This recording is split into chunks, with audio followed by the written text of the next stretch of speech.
Un petit peu envie de dire de sky is the limit, hein. Les gens vieillissent partout. Ouais. Les populations, comme des pays, vont aussi changer. Et donc, il y a des besoins de dépendance.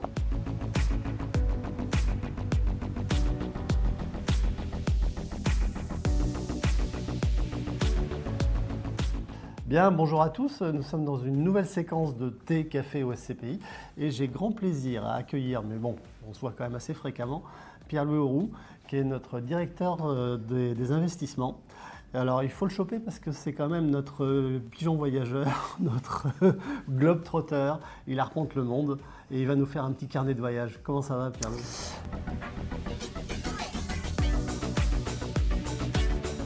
Écoute Thierry, ça va bien. Tu reviens d'où là ? Alors, d'Italie justement. D'accord. D'Italie de Milan, où on était mercredi avec les équipes d'Orial pour justement regarder un petit peu les actifs où on en est, les constructions et parler aussi un peu de dividendes et de la gestion des sociétés. Eh ben, c'est parfait. En tout cas, c'est à toi et à l'équipe qu'on doit tous ces beaux établissements qu'on a dans le portefeuille. Donc tu vas nous en dire un peu plus, notamment de par tes voyages, parce qu'on va faire un petit peu un carnet de voyage avec toi. Alors, on n'ira peut-être pas sous les cocotiers, mais bon, tant pis. Quels sont les éléments qui te semblent intéressants, qui te semblent différenciants par rapport à la France, notamment sur tout ce qui est établissement de long séjour? Est-ce qu'il y a des grosses différences d'un pays à l'autre? Alors, oui, même entre voisins européens. Effectivement, on s'aperçoit de manière très binaire que le nord et le sud est différent. Typiquement, en Italie, même encore aujourd'hui, on a des chambres quadruples, triples.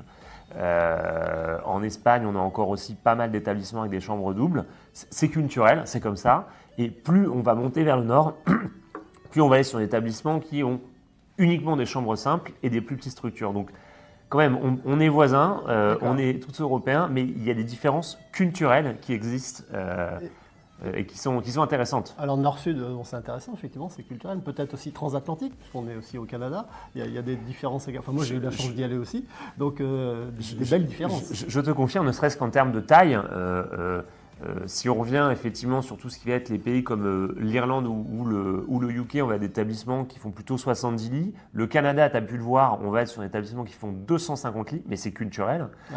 Et l'Espagne, l'Italie vont être plutôt sur 120, 140 lits. Un petit peu sur le modèle d'ailleurs français qui s'établit en moyenne autour de 100 lits.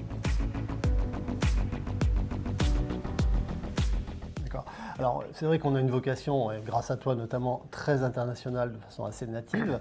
Alors, c'est quoi les prochaines cibles ? Alors, on regarde un petit peu, on va plutôt avoir tendance à suivre les opérateurs. Structurellement, c'est vrai que les mastodontes européens de la dépendance et même des cliniques sont français. Pourquoi ? Parce qu'en France, depuis 2010, il n'y a presque plus d'autorisations qui sont délivrées pour la création de nouveaux EHPAD, on a beaucoup de regroupements. Et les opérateurs privés qui en France ont à peu près 20-25% de parts de marché ont décidé de se développer. Donc ça passe par la croissance externe et il n'y avait pas trop de consolidation d'opérateurs. Donc ils se sont beaucoup développés. Nous on les a suivis en Allemagne, en Angleterre, en Hollande, aux Pays-Bas, etc. Donc aujourd'hui, ils sont présents dans beaucoup de pays européens. Il y a encore d'autres pays sur lesquels ils sont en train de se développer. Tu parlais du Canada, mais il y a aussi des opérateurs français au Canada. Après, j'ai un petit peu envie de dire de sky is the limit. Hein. Les gens vieillissent partout. Ouais. Les populations, comme des pays, vont aussi changer. Et donc, il y a des besoins de dépendance. Par exemple, il y a certains groupes qui se sont mis en Chine avec des structures qui sont immenses par rapport à notre prisme européen. On pourrait imaginer d'aller investir en Chine ? Bien sûr, bien sûr. Ah, d'accord, écoute, ça fait partie des extensions, ou en tout cas une largesse d'esprit déjà qui est intéressante.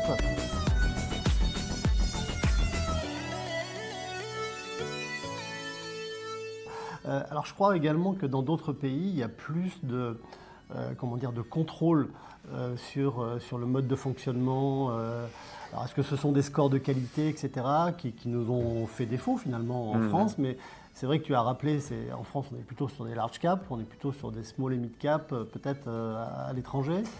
Alors, oui et non. C'est vrai que avec ce qui s'est passé il y a quelques années en France, on a été beaucoup challengés, en tout cas tous les acteurs de la santé. Je mélange les opérateurs, les gens qui détiennent de l'immobilier. Et en fait, on s'est aperçu on savait déjà, mais que nos homologues européens ont mis en place des systèmes de contrôle, de certification qui sont très stricts et qui sont basés sur des KPI ou plutôt des normes qui vont de la formation du personnel au bien-être. Il y a souvent, quand on lit des interviews de résidents où on leur demande comment vous vous sentez, qu'est-ce que vous avez déjeuné à midi. Et ces notations sont publiques.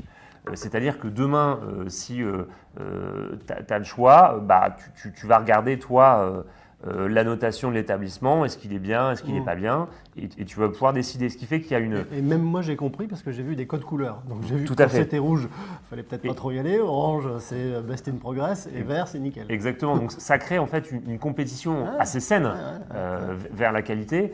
Et ces organismes de contrôle qui marchent avec l'État mais qui sont privés, ont en revanche des pouvoirs importants puisqu'ils peuvent décider de fermer, mais presque instantanément l'établissement ou de réduire la voilure. Alors, est-ce que justement sur ces scores de qualité, ce suivi, est-ce que ça c'est quelque chose qu'on peut importer en France ou essayer de déployer? Alors, oui, je pense qu'aujourd'hui les groupes en ont conscience et ont plutôt des notations internes. Maintenant, l'ARS aujourd'hui veille quand même davantage aux normes de qualité et est plus intransigeante.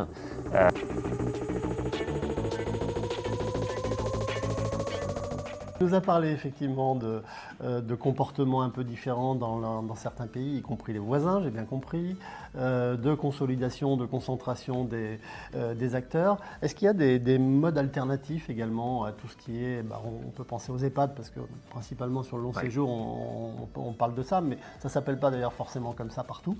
Est-ce que toi tu vois d'autres modèles qui seraient intéressants peut-être aussi d'importer? Alors déjà investir là-bas, mais ensuite peut-être importer ces concepts. Alors oui, et puis c'est vrai qu'aujourd'hui le concept d'EHPAD qui était il y a quelques années des maisons de repos a évolué. On a tous en tête l'immense salle à manger avec des gens de 70-75 ans. Aujourd'hui, ça n'existe plus. Pourquoi? Parce qu'aujourd'hui, les gens qui vont on va dire en EHPAD, en maison de retraite, sont des gens qui ont beaucoup de pathologies, qui ont un degré de dépendance qui nécessite beaucoup de soins. Et donc ça s'arrête quand même, in fine, en fait, à une petite partie de la population. Et ça a un coût.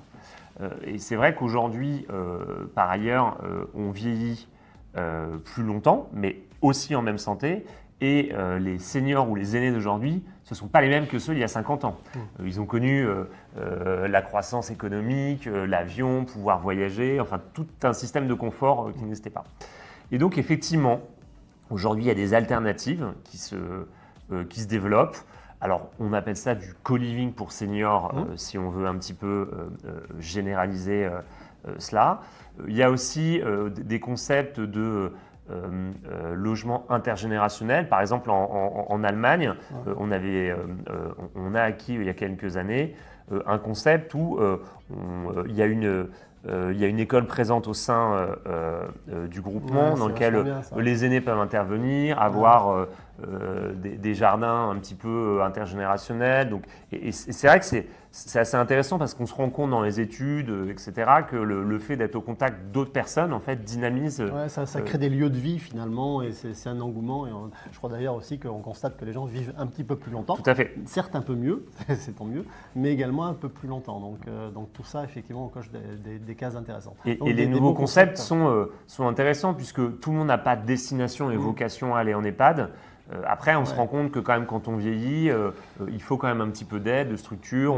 On est content de savoir que ses parents, s'il arrive quelque chose, il y a une espèce de gouvernante ou d'aide-soignante qui va être présent sur site. Ouais, effectivement, tu nous avais déjà montré, on avait déjà fait des reportages d'ailleurs in situ Tout à fait. dans des établissements de ce type-là qui étaient assez enthousiasmants et inspirants, je dirais ça. Alors on parle d'EHPAD, mais il n'y a pas que ça.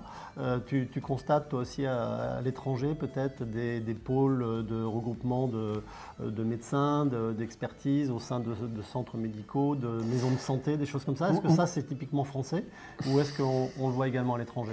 Alors, On importe des concepts, mais on peut en exporter. Tout à fait.